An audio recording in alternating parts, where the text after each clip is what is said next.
Good morning. Thank you. Thank you, Speaker. Just before that, just a scripture comes from Matthew 25th chapter, beginning at verse 31.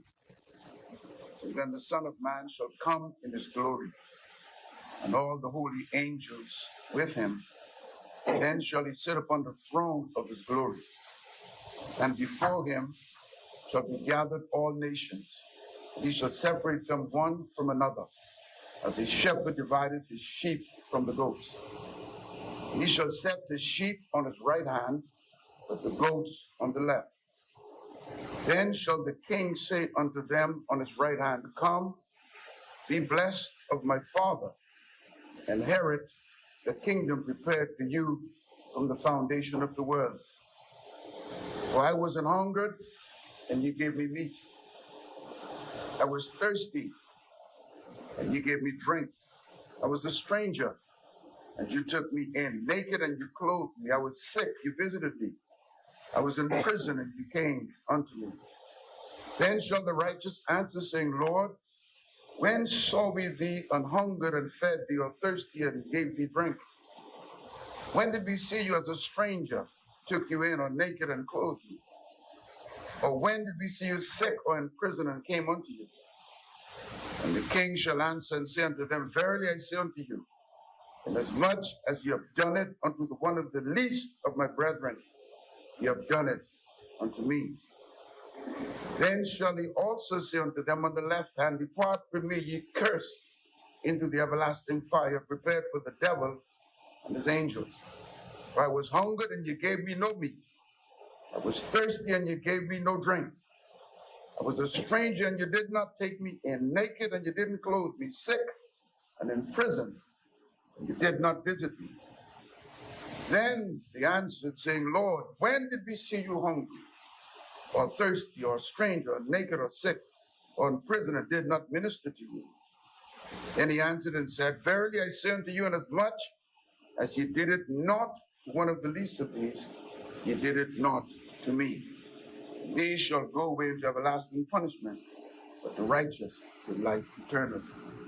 Mr. Speaker, just before we pray, these are challenging and difficult times all over the planet. But we speak specifically to us here in the Commonwealth of the Bahamas. These are the times that we see the best in us, we can see the worst in us. This is the time, Mr. Speaker, that we must individually, it's a time to check ourselves, take stock of ourselves, see where we are, see where we need to be. Organizationally, business level, community level, do likewise. This is not the time, Mr. Speaker, for businesses to price gouge. This is not the time for landlords to be insensitive. And for us as Bahamians, it's the time for us to shine. There's an African proverb that says, when spiders unite, they can tie up a lion. This is the time for national unity, a spirit of unity, regardless of the politics, regardless of religions, regardless of our differences. The one thing we have in common is all of us are faced with this enemy, this vicious enemy, who seeks to kill and to destroy.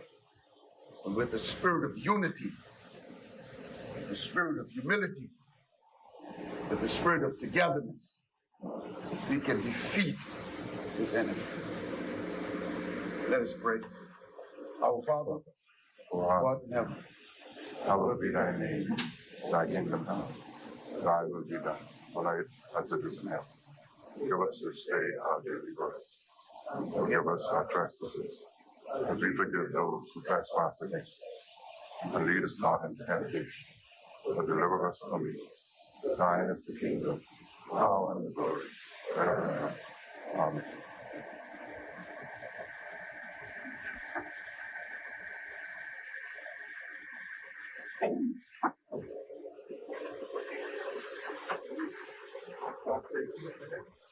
Peter Turnquist, Brent Simonet, Desmond Bannister, Brentwood Wells, Jeffrey Lloyd, Dr. Dwayne Sands, Marvin Dames, Frankie Campbell, Inicio de Aguila, Michael Pintard, Darren Henfield, Ramal Pereira, Lanisha Rule, Renzo Rule, Ellsworth Johnson, Philip David, Vaughn Miller, Patricia Parker Edgecombe, Aram Lewis, Carlton Bolag, James Albury, Travis Robinson, Adrian Gibson, Ronald Saunders, Frederick McAlpine, Hank Johnson, Mark Hume, Michael Folks, Miriam Rackley Emmanuel, Reese Chipman, Ruben Ramming, Ricky Mackey, Shannon Dawn Cartwright, Chanel Ferguson, Glennis Hannah Martin, Picewell Forbes, Chester Cooper.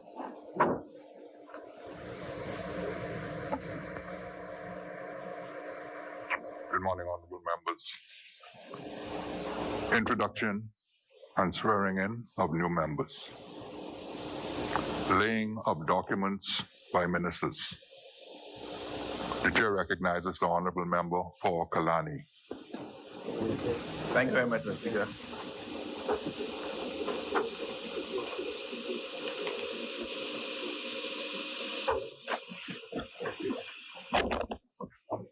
Mr. Speaker, I beg you to lay on the table of the House a copy of the following. The Emergency COVID-19 number 2 Amendment number 7 Order 2020. Order that the document be brought up.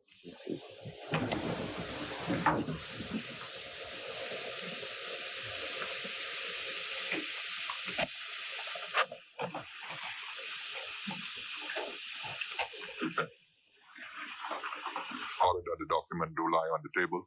Further laying of documents by ministers. Yes, Mr. Speaker. I beg leave to lay on the House a copy of the following.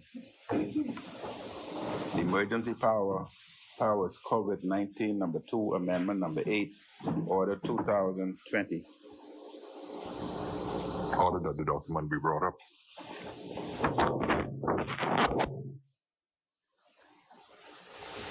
Order that the document do lie on the table. Further laying of documents by ministers. Thank you, Mr. Speaker. I beg leave to lay on the table of the House a copy of the following. The Emergency Powers COVID-19 number 2 Amendment number 7 Order 220. Order that the document be brought up.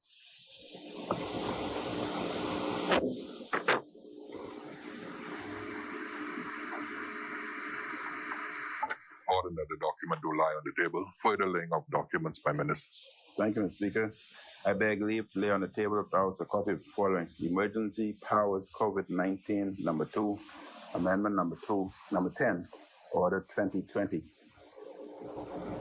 Order that the document be brought up.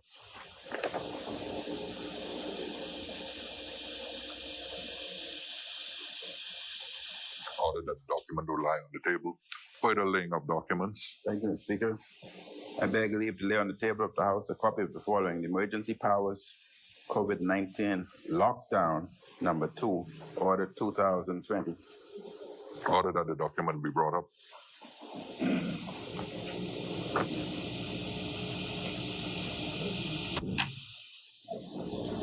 Order that the document do lie on the table. Further laying of documents. Thank you, Mr. Speaker. I beg leave to lay on the table a copy of the House a copy of the following.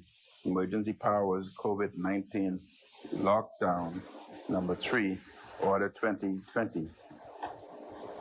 Order that the document be brought up.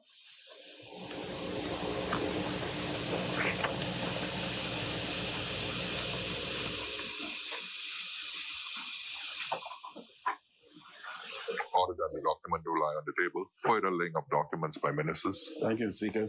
I beg leave to lay on the table of the House a copy of the following. The Emergency Powers COVID-19 Lockdown number 3 Amendment Order 2020. Order that the document be brought up.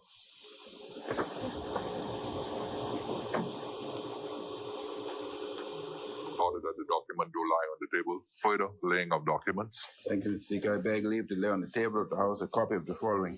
The Emergency Powers COVID-19 Special Provisions Amendment Order 2020. Order that the document be brought up.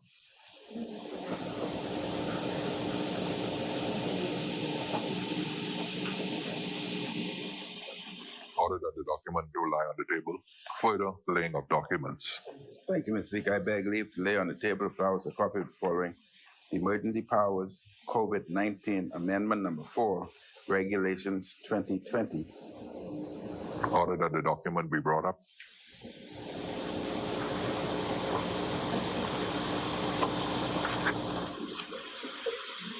Order that the document do lie on the table.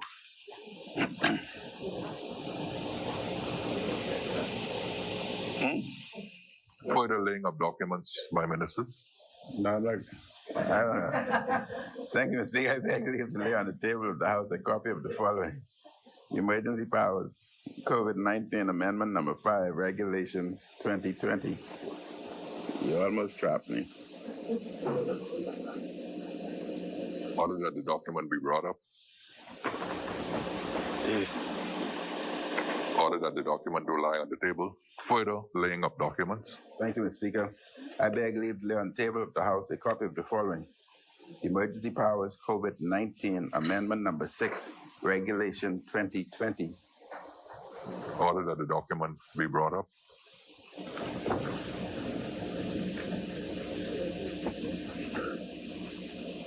Order that the document do lie on the table. Further laying of documents by ministers. Chair recognizes the honorable member for East Grand Bahama. Speaker, I beg leave to lay on the table of the House Investment Funds Fee Rule 2020. Investment Funds Fee Rule 2020. Order that the document be brought up. Order that the document do lie on the table. Further laying of documents by ministers. Chair recognizes the honorable member for East Grand Bahama. Speaker, I beg leave to lay on the table of the House the Investment Funds Prescribed Jurisdictions Rule 2020. Order that the document be brought up.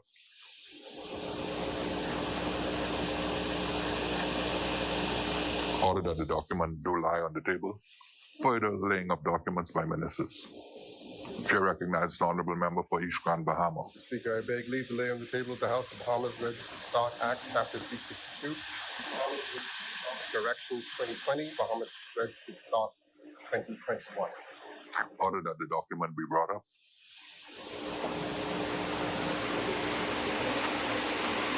Order that the document do lie on the table. Further laying of documents by ministers. The chair recognizes the member for East Grand Bahama.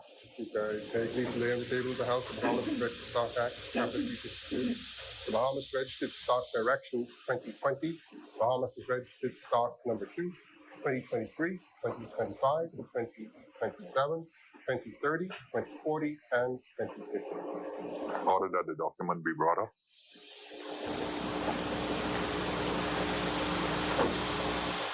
Order that the document do lie on the table. Further laying of documents by ministers. Chair recognizes the honorable member for Bamboo Town. Mr. Speaker, there are no further laying of documents by ministers. Statements and communications by ministers. Chair recognizes the honorable member for Kalani. Thank you very much, Mr. Speaker.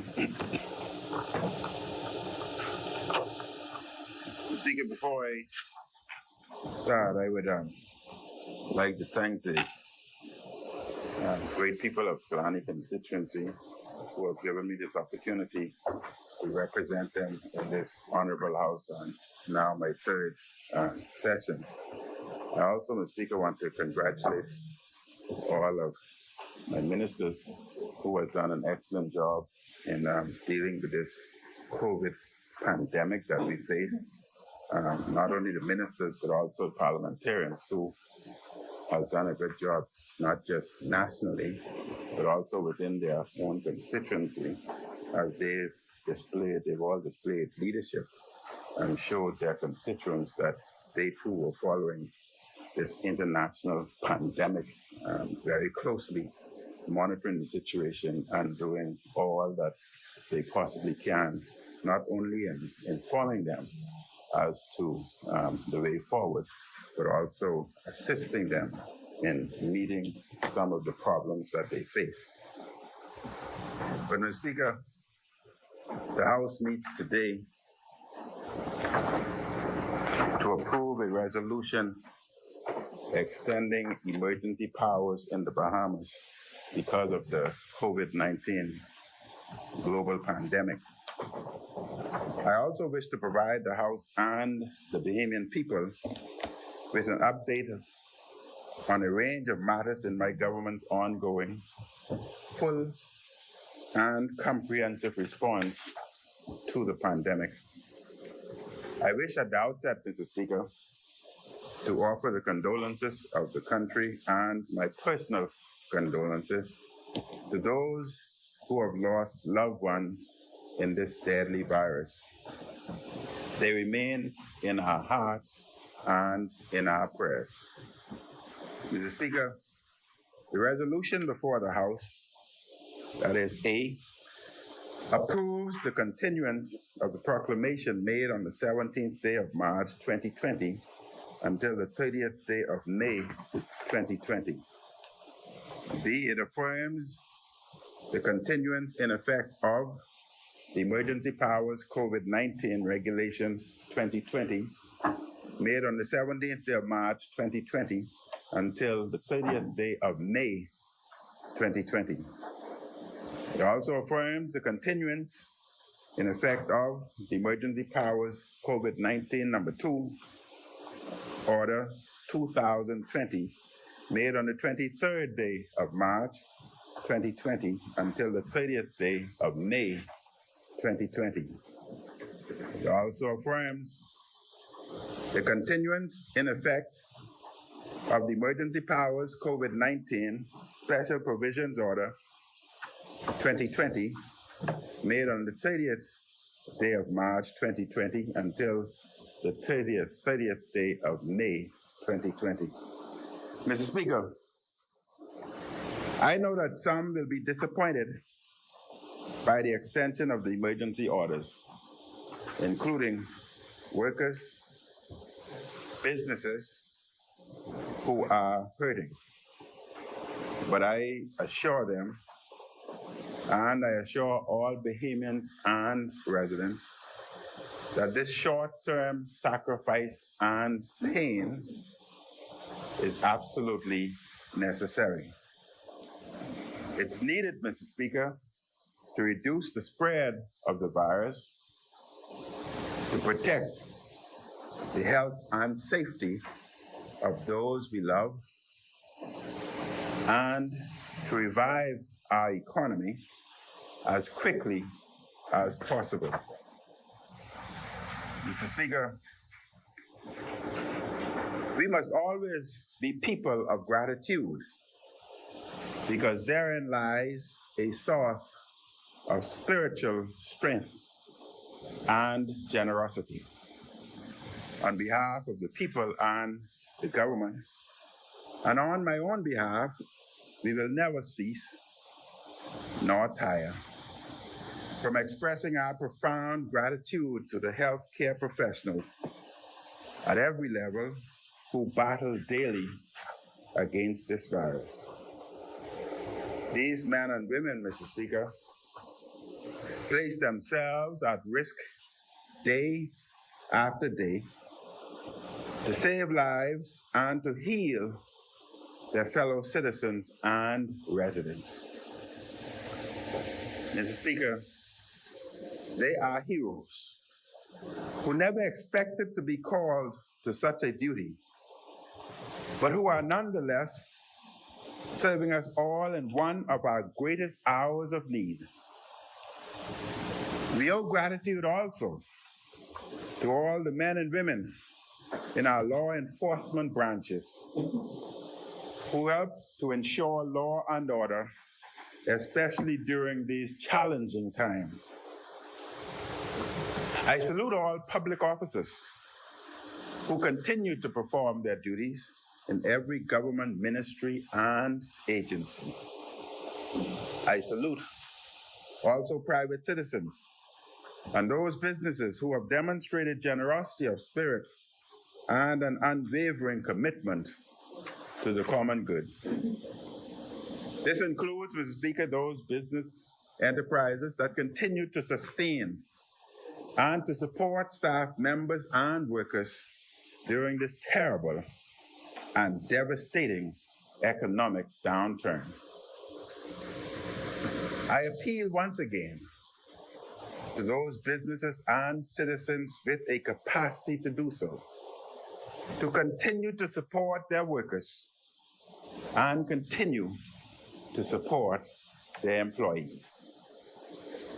This is a time, Mr. Speaker, of national solidarity.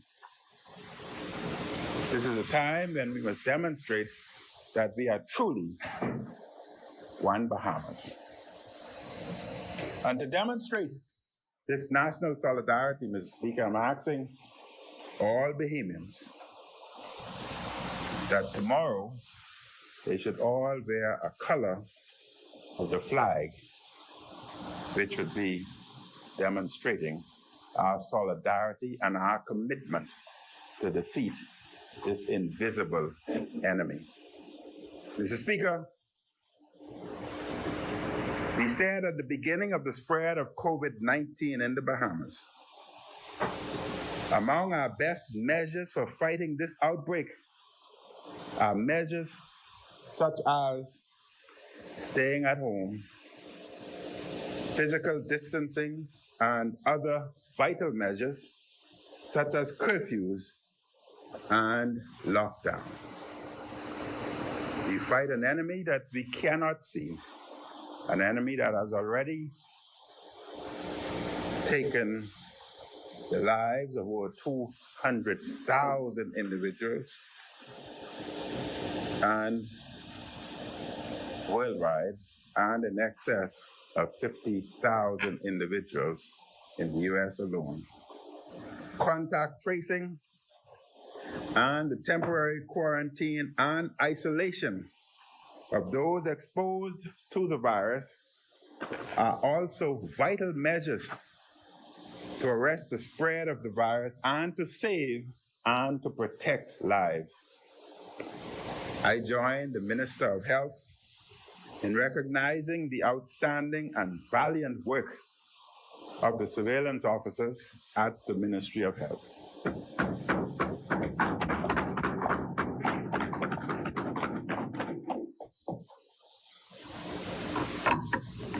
In our fight against COVID-19, we should not only praise our healthcare professionals and law enforcement officers. As a sign of our gratitude, we join them in the fight against the virus by staying at home and by wearing our mask and practicing discipline and social distancing. We must all do our part. And I want to send a special notice out to those in Harbor Island and Exuma who over the weekend were engaged in partying. Mr. Speaker, we will deal with such individuals. This is a time for solidarity, not only for New Providence and Grand Bahama, but for the entire Bahamas. And again, I ask that each and every Bahamian wear a color of the Bahamian flag tomorrow to demonstrate our solidarity. I wish to remind Bahamians and residents that the shopping schedule of the last 2 weeks remains. The weekday curfews and weekend lockdowns will continue until the health officials advise otherwise. What that means, Mr. Speaker, every weekend, beginning Friday, 9 p.m., the complete lockdown, where nobody is allowed on the streets except special circumstances, and that continues until 5 a.m. Monday morning, every weekend for the month of May, unless advised otherwise. I thank those businesses, employees, and all who have complied with the regulations. Mr. Speaker, as of the 25th of April 2020, there are almost 800 individuals in quarantine. To optimize the intent of the quarantine and isolation period, and to simultaneously enhance the support and monitoring of those in quarantine, the Ministry of Health has undertaken the exploration of a number of solutions that are fit for a purpose. It is envisaged that through the simple action of downloading an app, quarantined and isolated individuals could use their cell phones in a manner similar to a walkie-talkie. And Mr. Speaker, I and the Minister of Health would have had a demonstration of how this particular app works, and we were both very impressed with that. We would have had that demonstration yesterday, Mr. Speaker. With the touch of a single button, they may connect instantly with care agents. They may send an emergency assist alert for rapid response, and they may also talk to family and friends in a secured space. This app will be designed to help individuals in home quarantine and isolation to stay within the boundaries prescribed by the surveillance team. This may further empower these individuals to do their part to protect their mother, father, sister, brother, neighbor, fellow citizens, and reduce the risk of exposure to and spread of COVID-19 within the country. I underscore, Mr. Speaker, that this app will collect anonymous data to ensure that the privacy of those using the app is respected. Health officials have repeatedly noted that a number of those who should remain in quarantine or isolation at home are not doing so, which could result in greater spread of the virus. I note that the emergency orders are being amended to enforce strict fines for those who break quarantine protocols. The orders are being amended, Mr. Speaker, that those who break quarantine will be fined up to $20,000 or spend 5 years imprisonment or both. Mr. Speaker, you break quarantine, we lock you up. Okay? You have your time to talk. Mr. Speaker, we know from other jurisdictions how rapidly COVID-19 spread in other countries or locales because individuals who were COVID-19 positive returned to their home countries without being quarantined. And Mr. Speaker, BPL would have just had a recent experience where individuals of such nature would have entered such premises and BPL were forced to close their entire operation that day and subsequently engaged in sanitizing such facilities. We cannot risk this in the Bahamas because this could lead to a wider outbreak of the virus. I know that this has placed a burden on some Bahamians overseas. I understand the frustration and worry of their families here at home. We are working to try to resolve this matter in the best interest of all concerned and in the best interest of the country. In keeping with the protocols of other countries, the government, Mr. Speaker, is finalizing plans to secure a mandatory quarantine facility to accommodate the return of a number of Bahamians in the United States to New Providence. At present, there are over 200 Bahamians who want to return home during the lockdown of our borders. And we are finalizing plans to bring those individuals home. But I must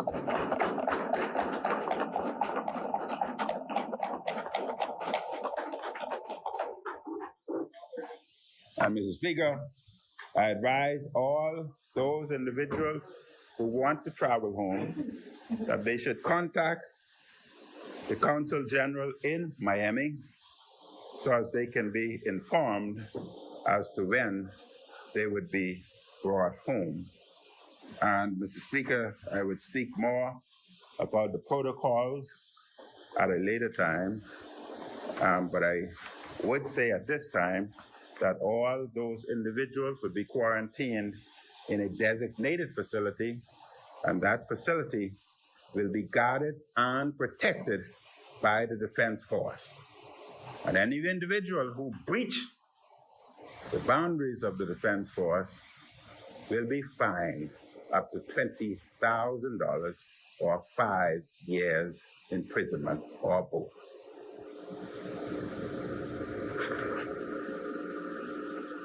So, Mr. Speaker, I can say we are bringing our people home.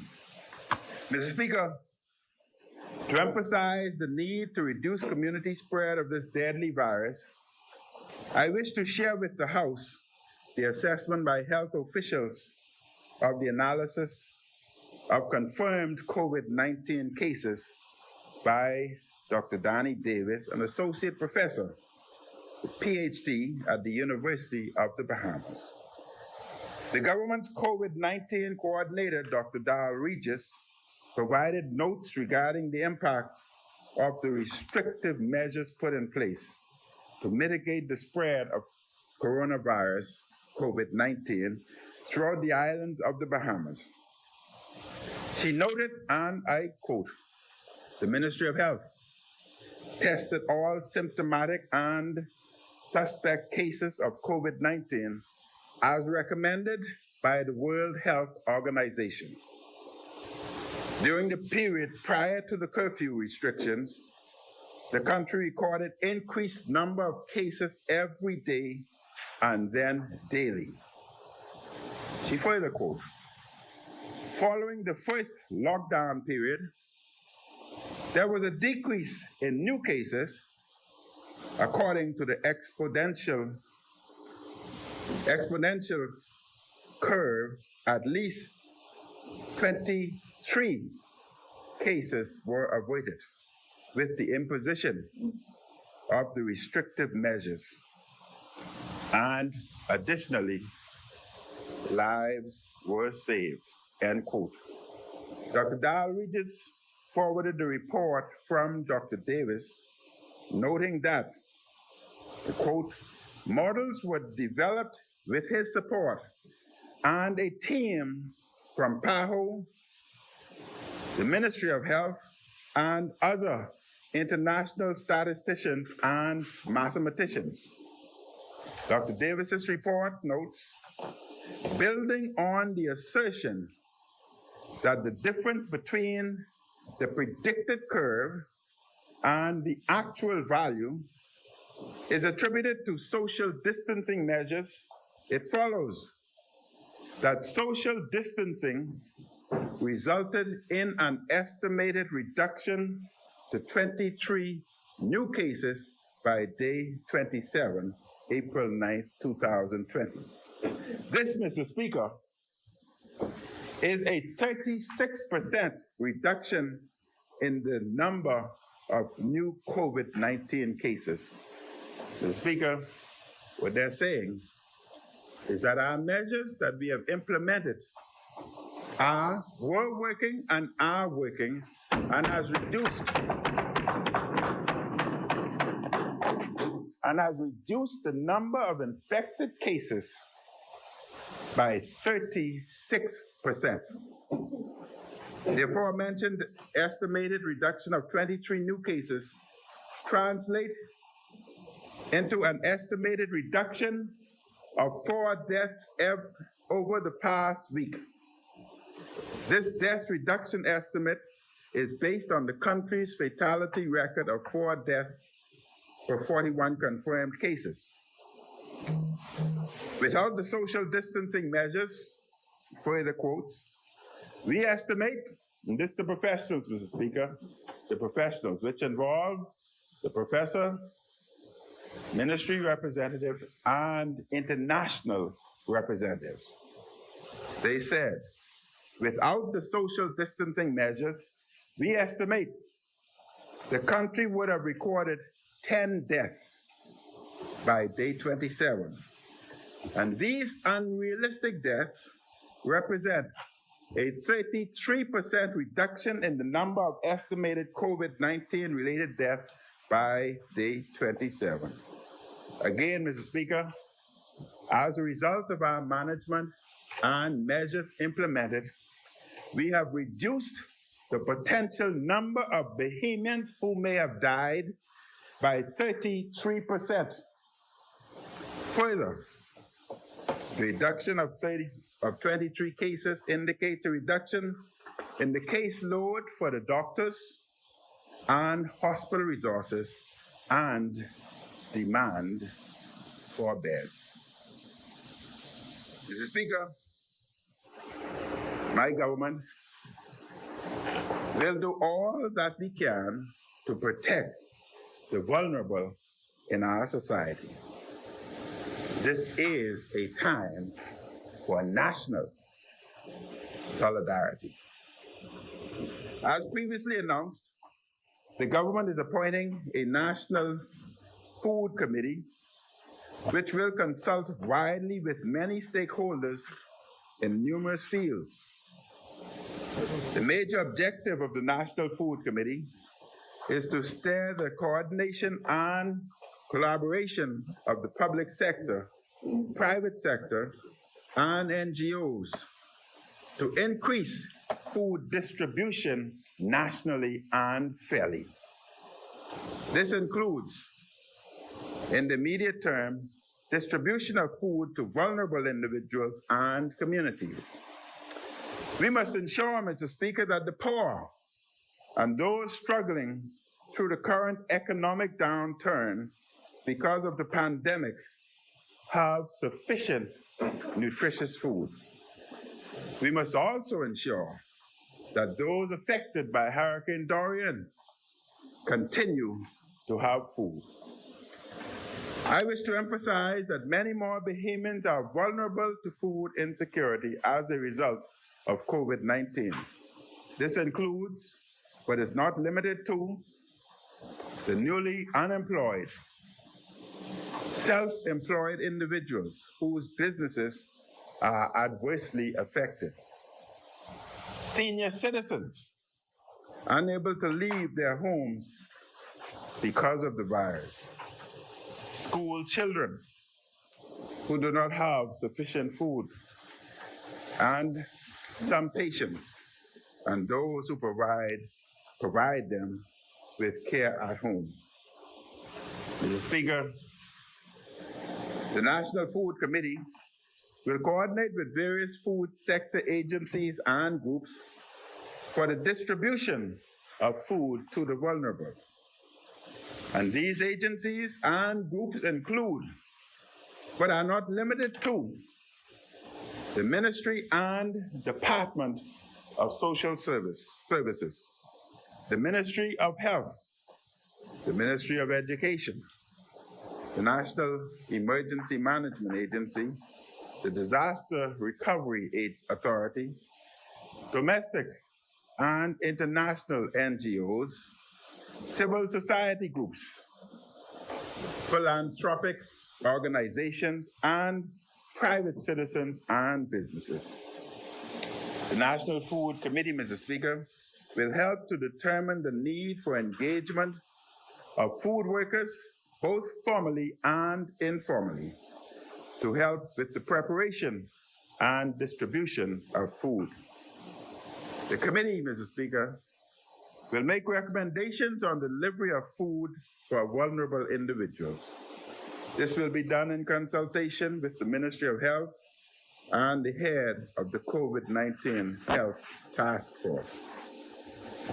Mr. Speaker,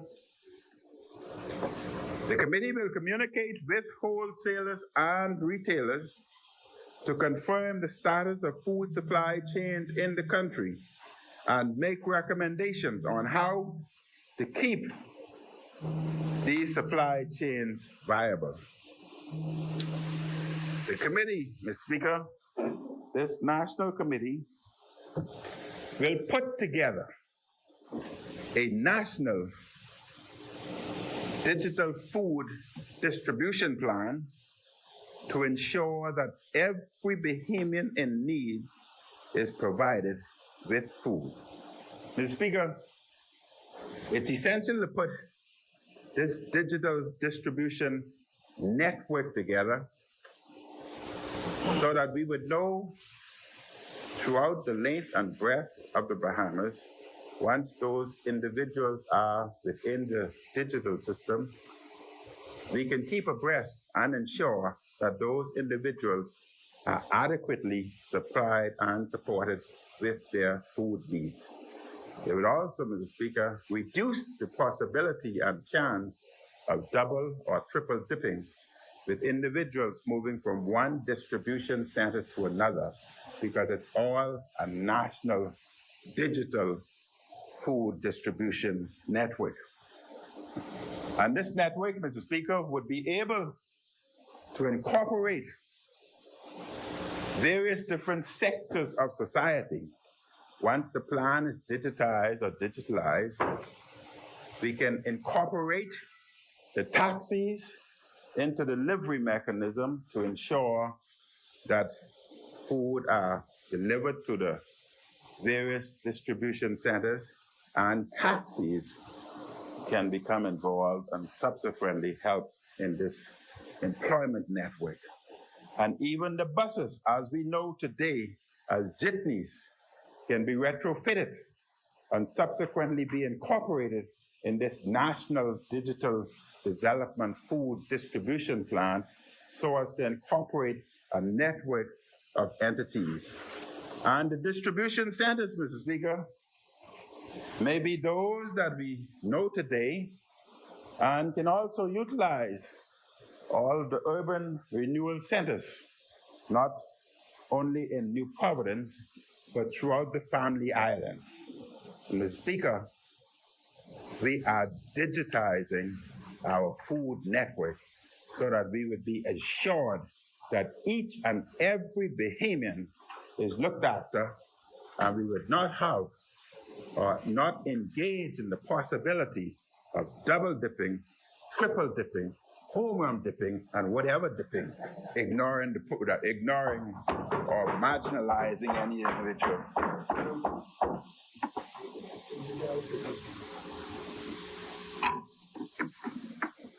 Mr. Speaker, let me add that the government will promote and strengthen industries in pork, poultry, and beef, and is committed to protecting local industries. And I know that my Minister of Agriculture is eagerly awaiting to commence such industries. Further, Mr. Speaker, the Food Committee will also make recommendations on the enhancement of delivery services and the kinds of digital platforms required to boost home delivery. Mr. Speaker, I am pleased that Mrs. Susan Holoresco Larson, MBE, has agreed to serve as coordinator of the committee, and Mrs. Larson has an impressive record of public service. She is a co-founder of Ride for Hope Bahamas and the Bahamas Hope Foundation, which raises hope and resources for Bahamians fighting cancer. She's also a co-founder of Bahamas Strong, which was established last year in response to the unprecedented destruction caused by Hurricane Dorian. She helped to spearhead the country's private sector response to Dorian, as well as the initial coordination of the international NGO community. With her long-standing business experience and commitment to public service, I am pleased that she has agreed to serve in this new capacity. The members and stakeholders represented on the committee will soon be informed. Mr. Speaker, last week, I advised that the government would implement a program to assist individuals who have rental obligations and whose income has been impacted by the ongoing COVID-19 pandemic. Today, I wish to announce the details of such program and how it is to be administered. This program, Mr. Speaker, is limited to residential rentals only. It is only for those whose employment or income has been affected by COVID-19. Individuals will have to provide documentation to their landlord to qualify for this program. Those who qualify for this program will be able to defer, or in other words, to postpone a portion of their rent payment for the next 3 months. Landlords will be required to defer 40% of the rent due per month for this 3-month period, beginning with the month of April 2020. Landlords will not, for the 3-month period, be able to evict tenants who were in good standing prior to April. Landlords, Mr. Speaker, will not be able to disconnect the electricity or water for tenants who were in good standing prior to April.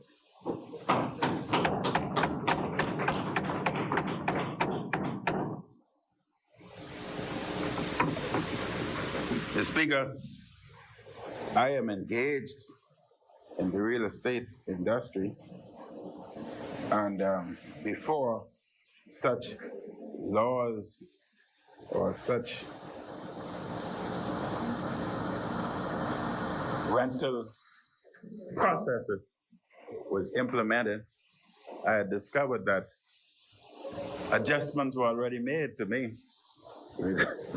before we embarked on such procedure. This means, Mr. Speaker, for example, that if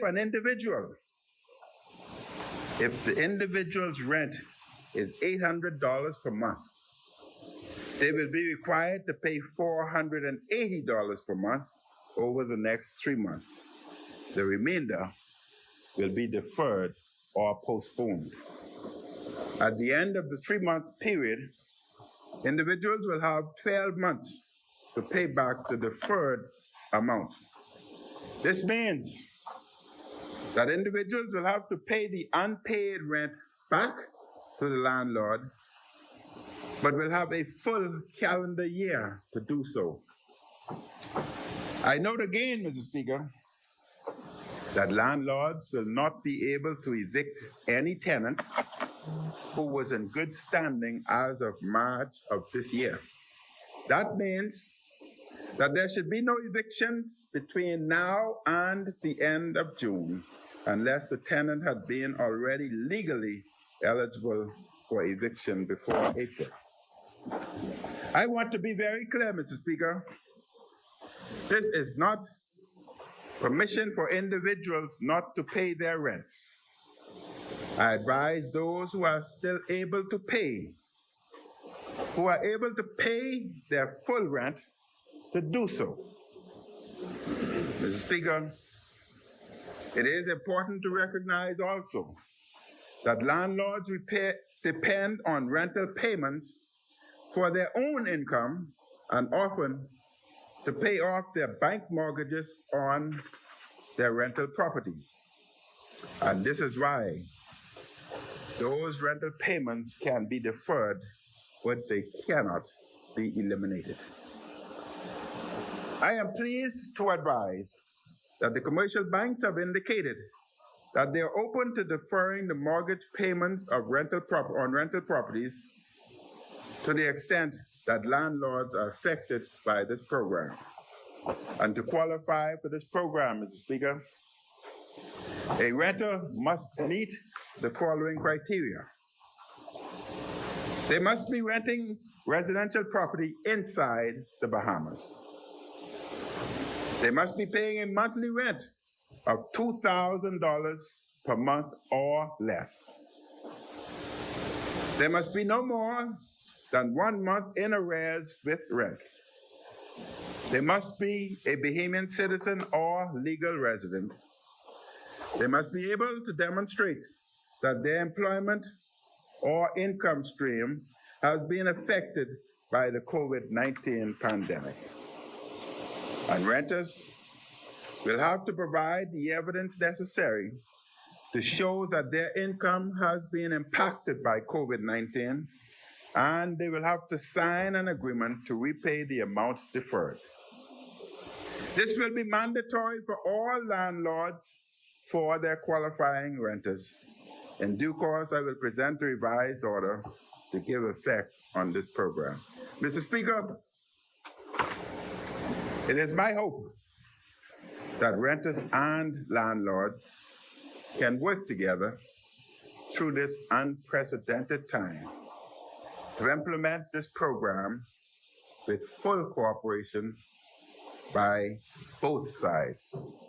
Landlords may, with the agreement of the renter, decide to provide a bigger deferment amount, and qualifying renters can decide that they want a smaller deferment or no deferment at all. I am asking landlords and renters to approach this with understanding and with patience. Many renters are on unemployment assistance and will not have the means to pay full rent. And many landlords have mortgage obligations to meet with the banks for these rental properties. They and other landlords also depend on rental income to take care of themselves and to take care of their families. The government's policy, Mr. Speaker, is intended to recognize that all parties, including the banks which hold mortgages, have a stake in this matter. I am asking for a sense of national solidarity, personal and collective responsibility, and goodwill by all. Neither renters nor landlords should seek to take any advantages at this time. The details of the program will be communicated in coming days. Mr. Speaker, our primary focus right now are dealing with the health challenges because of COVID-19, food distribution for the most vulnerable, social and economic assistance, and the maintenance of law and order. But we are also planning and preparing for the way forward and the very next steps so that we can begin to reopen our economy and our society more broadly. Let me emphasize that those who may have criminal intent in their mind will be dealt with swiftly and vigorously. We will maintain law and order, and we are monitoring gangs and others who are known to the police for criminal behavior. Mr. Speaker, the House will recall that I formed a broad-based National COVID-19 Coordination Committee comprised of a broad range of stakeholders. They have been meeting regularly, and they have been providing advice and recommendations on a full range of matters related to this pandemic. They have been working with medical professionals and other experts in their respective areas to develop the draft plans for what comes next, especially to gradually reopen the economy in phases. Mr. Speaker, the reality is that COVID-19 will be with us for the foreseeable future, even as our number of cases and those around the world begin to stabilize and even decline. For the immediate term, at least, we will need protocols and a strategy that will allow us to reopen our society and our economy in a way that protects the health and well-being of each and every Bahamian and resident. The Coordinating Committee has recommended protocols and a strategy that we will announce in due course. We must establish and adhere to a way of doing things that will allow us to open back up in a responsible manner. And such reopening will be gradual and will be deliberate. At each step, proper health and physical distancing protocols will be mandatory and will be enforced. Even as we look and plan to open back up, we will not and cannot establish a fixed timetable that says we will do this particular thing on one date and another on another date. While the government establishes plans, the general timing of the phased reopening recommended by the Coordination Committee will be predicated upon metrics and guidelines by health professionals. Mr. Speaker, just to give a sample of the phases that we had commenced and is being guided by the health professionals. Phase 1, Mr. Speaker, is divided into two phases, 1A and 1B. 1A, essential services and hurricane preparedness. You look at the economic, essential businesses, NGOs and churches providing food to the needy by permission. Home and hardware nurseries and auto parts stores permitted 2 days in store. Some would have had 2 days, others would have had 1 day. And that's spelled out in the order. Property management and landscaping, Monday through Friday.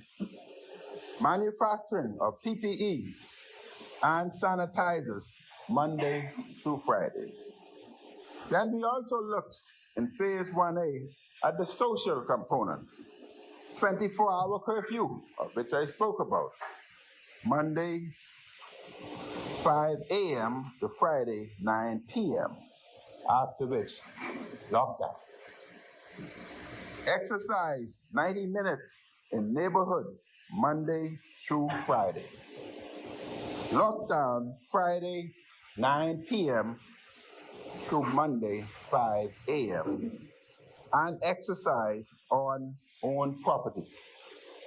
Then, Mr. Speaker, the next phase of implementation was phase 1B. However, I must remind all that these may change as we are guided by the health professionals. 1B, delivery and curbside services and construction. And that is, from the economic perspective, businesses that can provide goods and services through delivery and curbside pickup Monday through Friday. Home and hardware nurseries and auto parts stores can expand to 5-day online delivery and curbside services.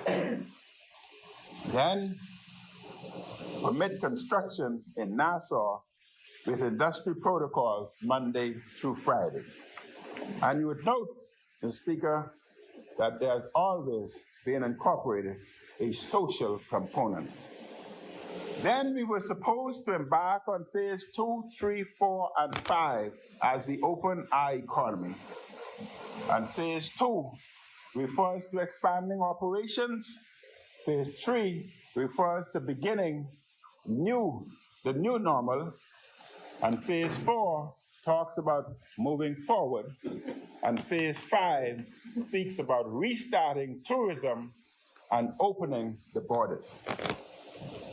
Mr. Speaker, we do have a plan in reopening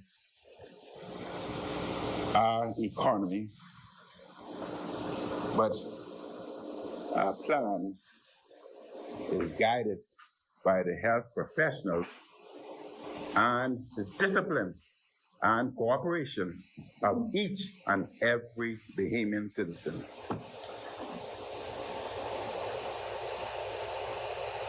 While the government establishes, as in other jurisdictions, Mr. Speaker, we must also have the flexibility to make changes quickly and to tighten restrictions if the numbers do not move in the right direction. Mr. Speaker, our airport and seaport partners, as well as the hospitality industry, are themselves working with their counterparts around the world to develop international and regional standards for the transportation and lodging of individuals in the COVID-19 landscape.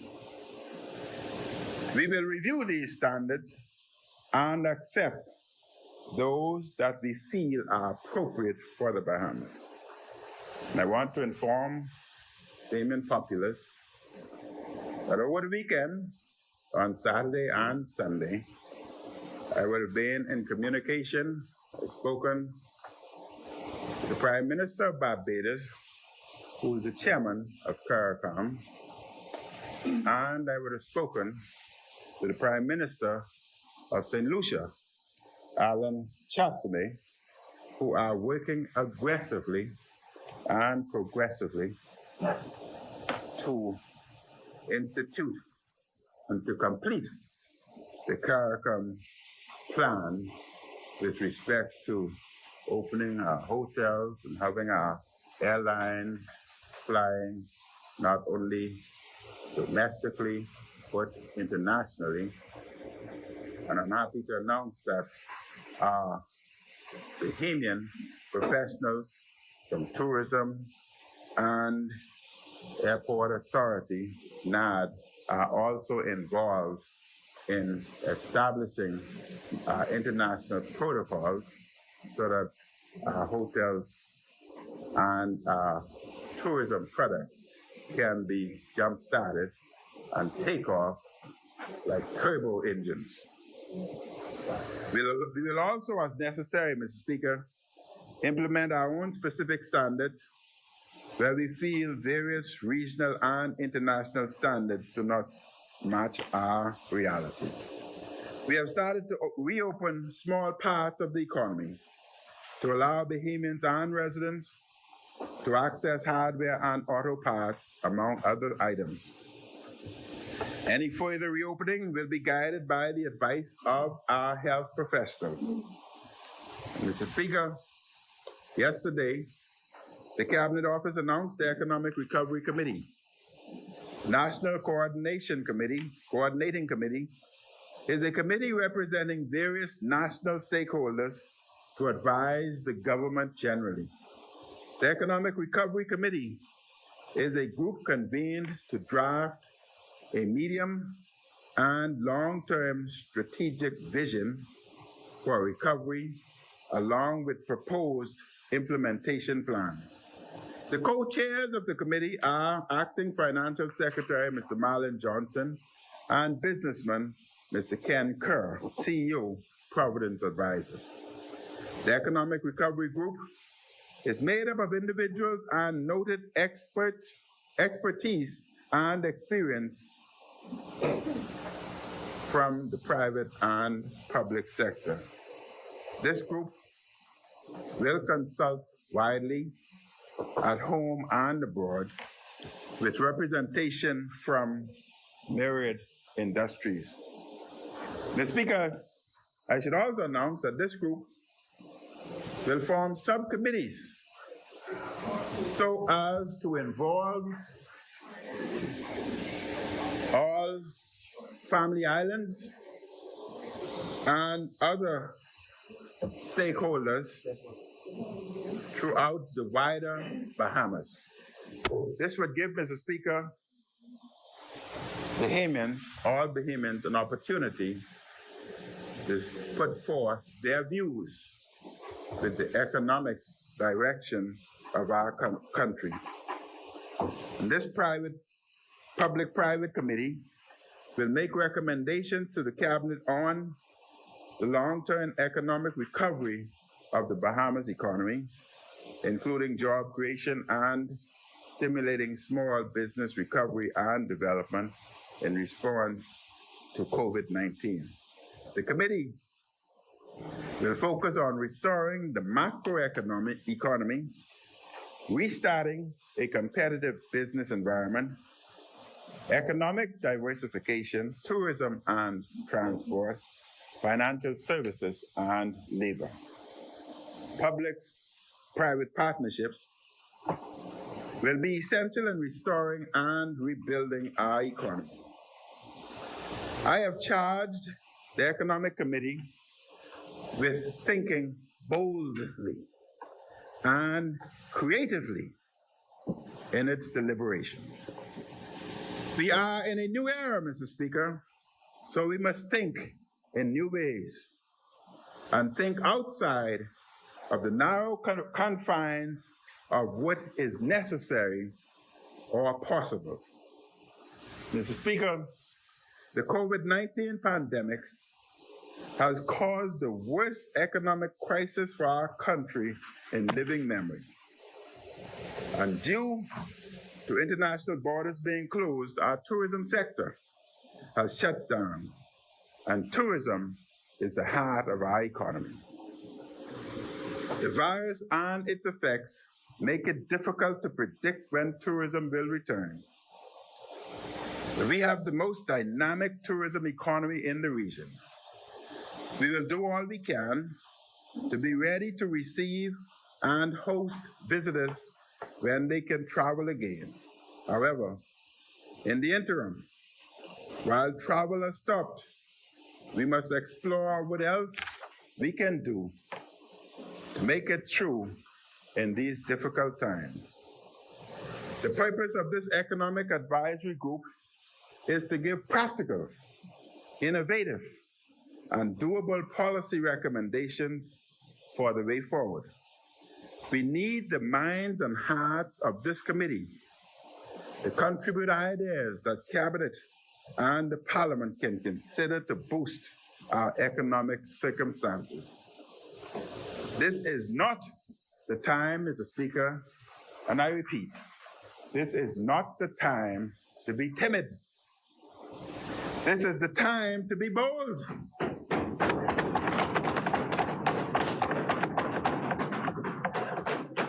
Time to be innovative. I see even the member for Centerville agrees. The time to be daring. And Centerville, the time to be courageous. You ready to come back?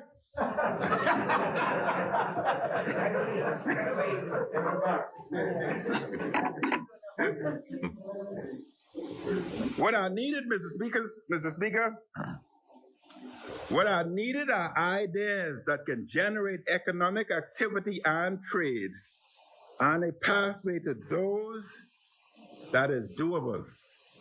This committee must think quickly as we are in a crisis now. They must not delay decisions. Ideas from all existing sectors should be reviewed. Ideas in sectors we are not yet in must also be pursued. We must use our individual and collective Bahamian imagination for greater self-reliance. We will continue to promote and to encourage the manufacturing of local products.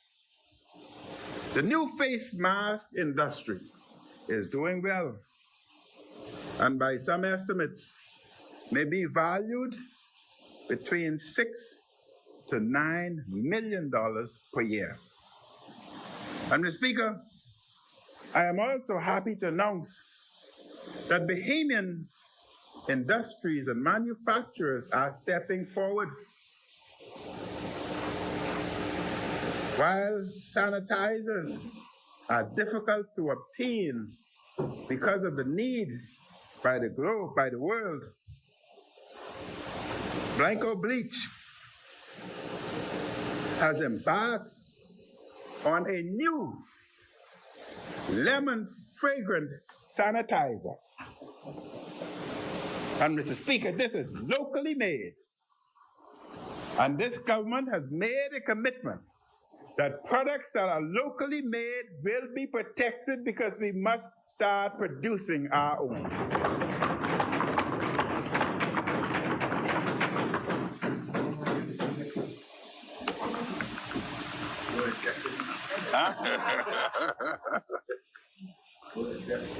Oh, it smells so great. Yes, I brought one for you. David, give them this. This is a time of solidarity, a time of unity. This is yours, a time of sharing.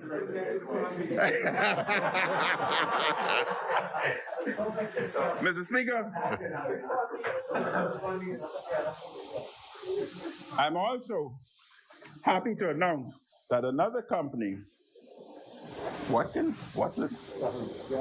John Watlings, have also embarked on sanitizers. And Mr. Speaker, as these two company products are brought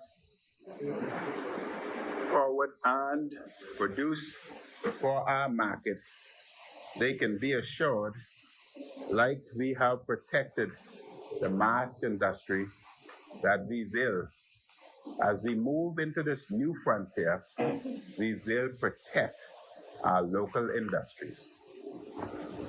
Mr. Speaker, I thank Bahamians and residents for their suggestions and ideas.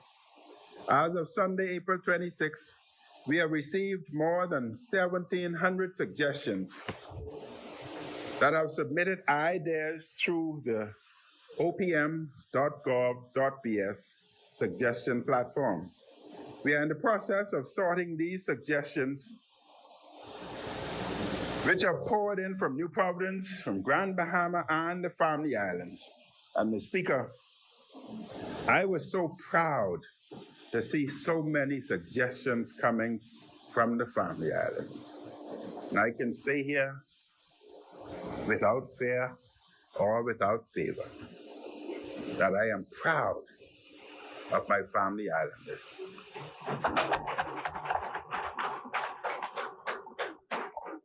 And I look forward for us to get over this COVID-19 so that I can again continue to spend my weekends among our Family Islanders.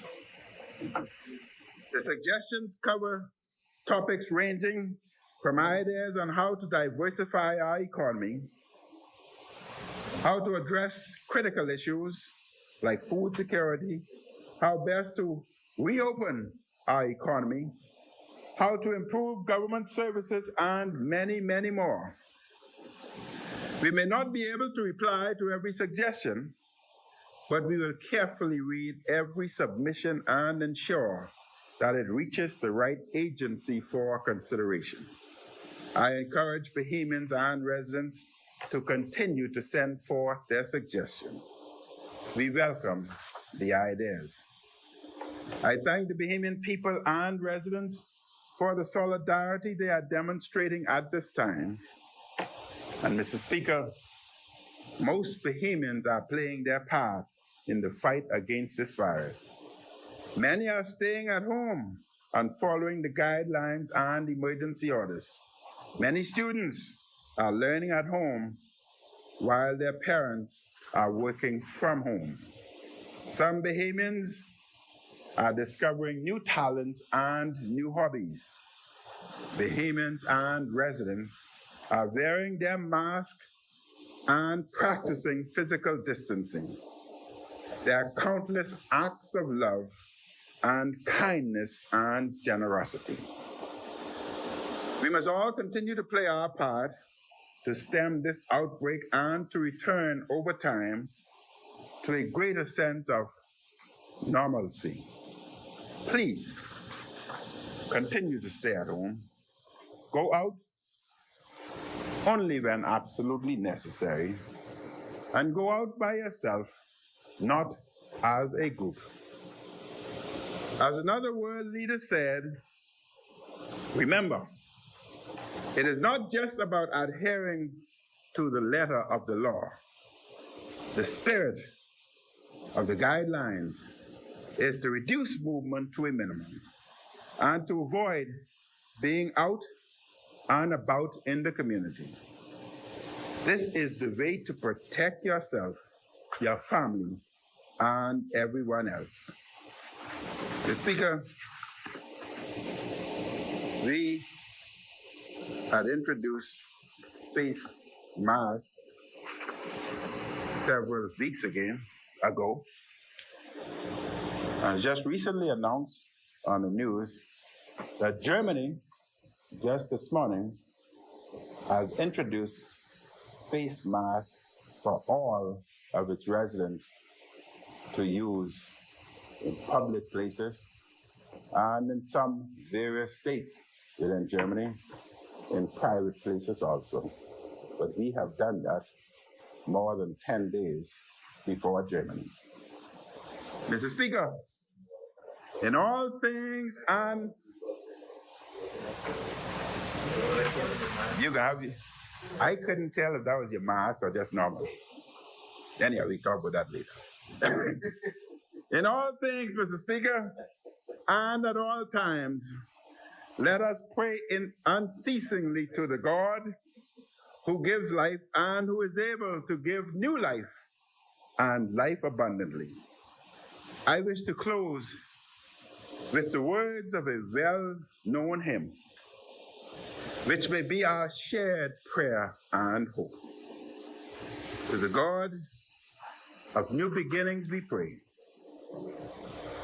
Abide with me. Fast falls the eventide. The darkness deepens. Lord, with me abide. When other helpers fail and comforts flee, help of the helpless, oh, abide with me. Stripped to its close ebb and life's little day, earth's joy grow dim, its glories pass away, change and decay. And all around I see, O thou who changest not, abide with me. I need thy presence every passing hour. What? But thy grace can foil the tempest's power. Who, like thyself, my guide, and stay can be. Through cloud and sunshine, Lord, abide with me. I fear no foe. With thee at hand to bless. Ills have no weight, and tears no bitterness. Where, Mr. Speaker, is death's sting? Where? Grave thy victory. I triumph still, if thou abide with me. Hold thou thy cross before my closing eyes. Shine through the gloom and point me to the skies. Heaven's morning breaks and earth's vain shadows flee. In life and in death, O Lord, abide with me. Before I close, Mr. Speaker, I want to say that I have asked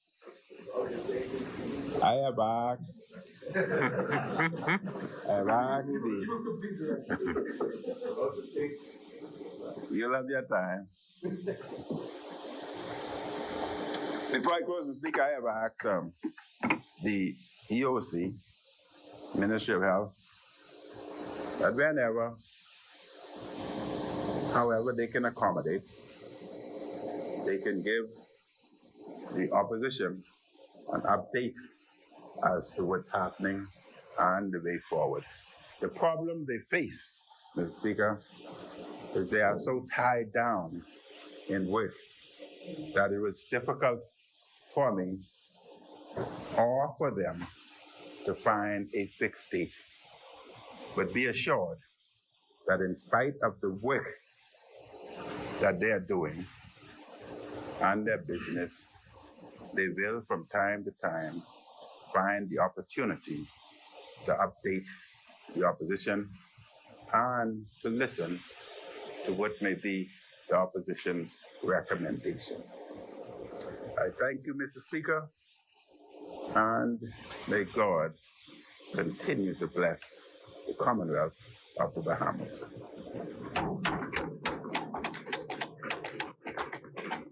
Thank you, Honorable Member. Order that the communication be brought up.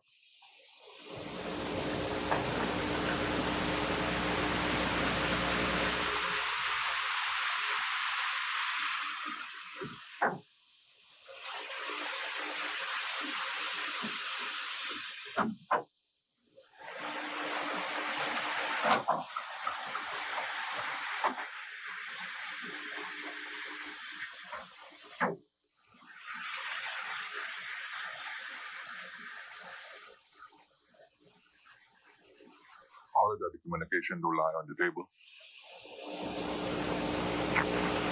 Honorable members, just before we proceed, I wish to bring to your attention and to the attention of the public the Emergency Powers COVID-19 number 2, Amendment number 7 order, dated the 8th of April 2020. In paragraph 3 of that amended order, it says, insertion of new order 7A into the principal order.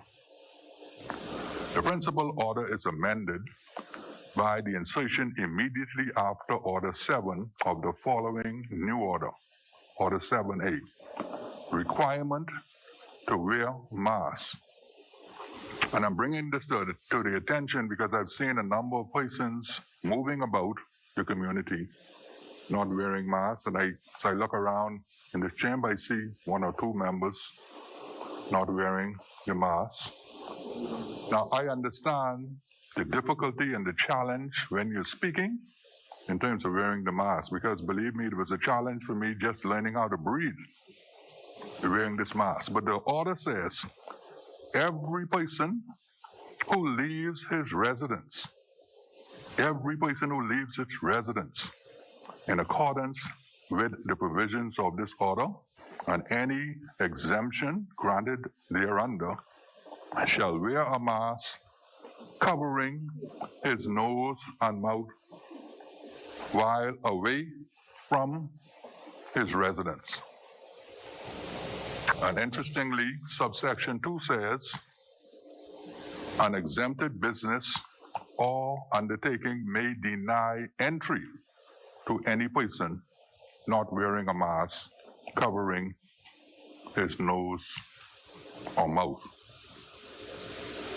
And so while we exempt those persons who are speaking from wearing the mask, I just want to put you on notice that if you get up to speak and you feel like you need to sneeze or cough, you'd better find a mask quickly, because if you sneeze or cough and you're not wearing a mask, I will ask you to withdraw from these precincts in accordance with the order. Further statements and communications by ministers. The chair recognizes the honorable member for Bamboo Town. Thank you, Mr. Speaker. Mr. Speaker, this will be the last communication by ministers. Then we will proceed with the House agenda to the resolution. Mr. Speaker, I now provide an update on the operations of the Road Traffic Department as it seeks to comply with the COVID-19 prevention requirements for physical distancing, minimizing the need to present oneself to the department to access services. The COVID-19 dilemma has made it clear that business as usual will be unusual. With that in view, I can confirm that the Road Traffic Department, with essential staff reporting, continues to operate between 8 a.m. and 4 p.m. during the curfew period. Other employees who can work from home are encouraged to do so. The intent is to efficiently continue the work of the department while accommodating universal preventive protocols for in-person services and incorporating technology to facilitate others. At the outset, Mr. Speaker, I must recall and confirm that all licenses, whether personal or vehicular, that were valid on March 17th are extended until the 24-hour curfew is lifted and 60 days thereafter. That is to say, drivers that met this definition will not be penalized during this time for what would ordinarily be an offense. I will now speak to vehicle registration. Mr. Speaker, the generation of revenue to facilitate the work of government is a must. And notwithstanding the economic circumstances, there are drivers who are able to pay for services now. To accommodate this, a drive-through vehicular registration process has been implemented at the Road Traffic Department. Mr. Speaker, the process begins on the outside of the gate of the stadium, where customers remain in their vehicles and have valid insurance certificates available. Of course, the vehicles will bear the disc, or in the case of companies, inspection certificates and vehicle discs must be made available. Once these documents are in order, the customer will be allowed to drive through the service gate of the stadium at RTD. Mr. Speaker, while remaining in their vehicles, their documents will then be collected by one of the customer service runners, who will submit them for processing to agents inside the building. Cash will be collected in Ziploc bags or envelopes and submitted to the cashiers. If the client is using credit card payment, a cashier will assist with the use of a handheld portable credit card machine reader, which has allowed clients to now remain in their vehicles. The card reader is sanitized by the cashier continuously. Once the payment process is completed, the customer will receive their receipt and all of the newly issued evidence of licensing and inspection, the decals, from the customer service runners while they remain in their vehicles. Mr. Speaker, in order to speed up this service now and to reduce interaction during this COVID crisis, the vehicle inspection component required for the renewal of a license issued under the Road Traffic Act, Chapter 220, has been suspended for the duration of the state of public emergency. There will be no vehicle inspection portion of the licensing for car renewal period during this time. Mr. Speaker, I will now move to the driver's license. Mr. Speaker, driver's license renewal will be processed similarly with a separate car line queuing to the designated lane at the Road Traffic Department.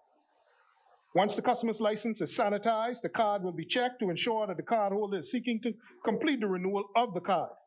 Once all necessary documents are provided, a runner will transport the card to the data entry clerk inside the building. After the completion of the renewal process, funds again will be collected in an envelope, Ziploc bag, and submitted to the cashier. However, if the customer is using a credit card payment again, the cashier will assist with the portable card reader. Once the payment process is complete, the customer service runner will bring that renewed driver's license to the customer waiting inside their vehicle. Mr. Speaker, we recognize the need to re-engineer and to enhance our services in this new dispensation in order to ensure the continuity of quality service in the future and after this COVID crisis. Hence, after the COVID crisis, only newly imported vehicles will have to present to the Road Traffic Department to be licensed and inspected, and for the relevant information to be inputted into the system. Mr. Speaker, in regards to the renewal of vehicle registration, we are working with the Transformation Unit in the Office of the Prime Minister to devise a means by which the need for inspections could be devolved to government-designated or authorized entities, mechanic shops, etc., after the COVID crisis. Mr. Speaker, once the customer has provided the Road Traffic Department with a letter from the reputable government-designated agency who facilitated their vehicle inspection, then the licensing process can continue as is. This fact of the process is not unusual or far-fetched, in that currently the Road Traffic Department's policy mandates that in order to have a vehicle registered that has not been roadworthy or on the road for more than a year, a letter then has to be presented from your mechanic or mechanic shop. A letter requiring and advising that the said vehicle has been inoperable or off the road for the period in question, and that the vehicle is now repaired and roadworthy. Additionally, Mr. Speaker, it is also my understanding that the Insurance Association has agreed to a meeting to discuss information sharing with the Road Traffic Department, such that the digital insurance policies could be uploaded directly from the insurance agencies to the Road Traffic Transportation Management System, TMS. Currently, Mr. Speaker, the Data Talk system does not have the requisite capacity to receive the insurance information from the insurance companies. This feature, however, Mr. Speaker, will also be included by this weekend, Friday, the 1st of May, 2020. And insurance companies will be able to upload the insurance form directly to the TMS system for renewal purposes. Conversely, the insurance companies will also be able to digitally advise of those persons whose insurance have lapsed automatically, prompting the Road Traffic Department and the police to the lapsing insurance policy. Mr. Speaker, currently the Data Talk Consultancy TMS system cannot accept renewal of vehicle registrations online. I am advised that that part of the portal also should be completed by this week ending Friday, the 1st of May.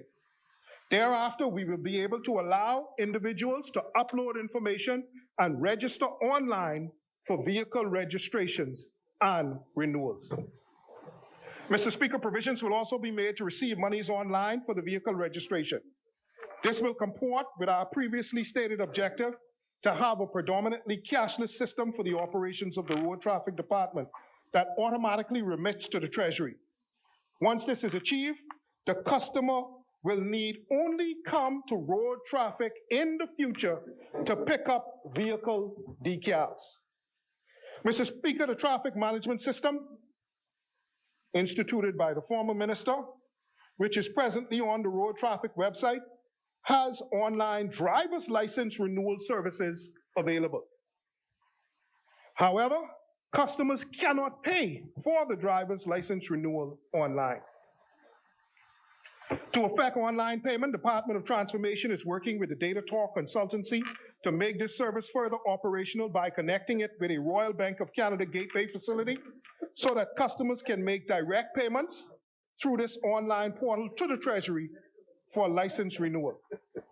This is a goal we intend to realize in the short term, hopefully by the end of this Friday, this weekend. This verification, Mr. Speaker, would also allow renewals, again, as I said, to be totally completed online. The customer will then have the choice of either picking up the license or conversely, the road traffic department can ship the license either locally or internationally to customers. These aspects of the system may have to be further reviewed to determine the legality of mailing the document. A noteworthy alternative, Mr. Speaker, is to have licenses placed on the cell phones of customers, similar to how apps are installed on phones. We will also seek to exploit this technology for the ease of doing business. Mr. Speaker, admittedly, this is a work in progress, and so I would be remiss not to advise that our efforts continue as it relates to several key and pertinent issues which relate to the following concerns that will need to be addressed. First, the fact that the process of inspection is a manual service that is mandated by the Road Traffic Act. We will need to legislate and address this issue. The need to establish an online portal for the Bahamas government services, which will facilitate cash payments, as we have previously stated, is one of our primary objectives. 3, the need for the transformation unit at OPM to establish a platform for the Department of Road Traffic to use during the period of the emergency order and to also complete the online portal when the Road Traffic Department returns to normalcy. We've had a promise that OPM and the transformation unit will do that. Mr. Speaker, we are cognizant that from a revenue intake perspective, that outsourcing of the inspection portion of the registration process would necessitate that there be a reduction in the cost for the customer. However, it is noteworthy that the government will receive VAT payments on the outsourced inspection by the designated or recognized authority. In addition, we will explore instituting a fee for the digital licenses to be placed on mobile phones. We also recognize that some aspects of the registration process will have to be retained for new imported vehicles. This said service will also carry the existing inspection fee.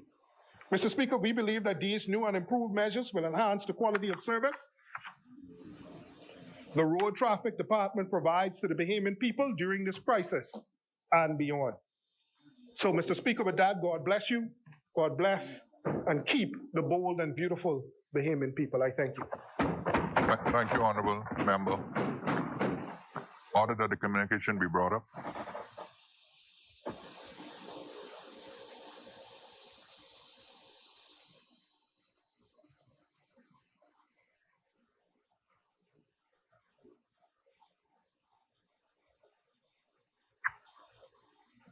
Order that the communication to lie on the table. Further statements and communications by ministers.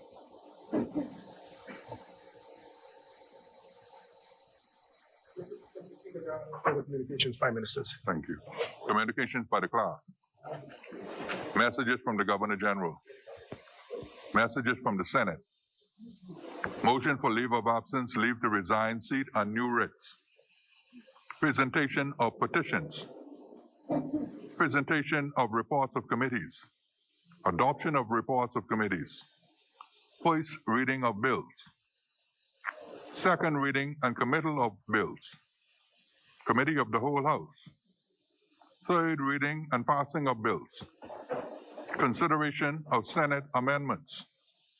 Resolutions. The chair recognizes the honorable member for Angleston. Thank you, Speaker. I don't think the member indicated the opposition has agreed to this resolution being debated despite the fact that it's not the 24 hours. But of course, sorry? Oh, you're going to move? Okay. But I think there was a question that arose about the amount of time, and we do not agree that the time of member should be abbreviated. So we just want to put that on the record. The rules allow for 30 minutes or whatever it is, and we would expect that the opposition would have that per speaker. And that was conveyed previously to the leader of government business. The chair recognizes the honorable member for Bamboo Town. Mr. Speaker, it was conveyed, and the government conveyed back to the opposition desire Mr. Speaker, we're not seeking to try to be in this place any longer than we have to. And at the end of the day, in the past, Mr. Speaker, we did have agreement from the opposition as to the time frame when it comes to the particular resolution and to the amount of time that is accorded both to the opposition and to the government. We've accorded to the opposition an hour and 10 minutes, and we were according to the government about an hour for us to speak. With each of the four members who are going to speak after the Prime Minister, 10 minutes set. The independents, Mr. Speaker, obviously both of the independents want to speak. So between the opposition and the independents, they were going to be allotted an hour and 30 minutes, whereas the government was going to have about an hour. So we're seeking, Mr. Speaker, and we had put it on the floor, and we thought that there was agreement. Honorable members, honorable member, I'm trying to communicate. Honorable members, my understanding is that the House can regulate its business.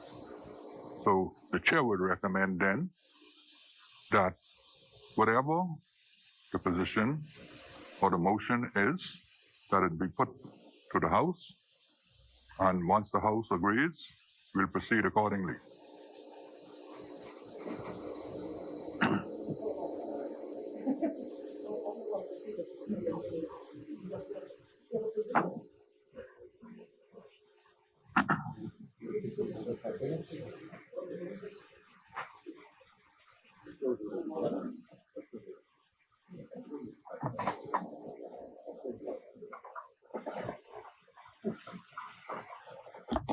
The chair recognizes the honorable member for Bamboo Town.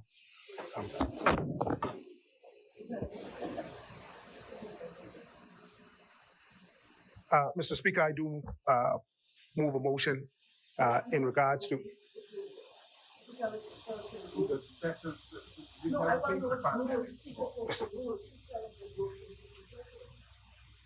Mr. Speaker, I do move that the House suspends for about 5 minutes so that we can have a brief moment to confer on our side.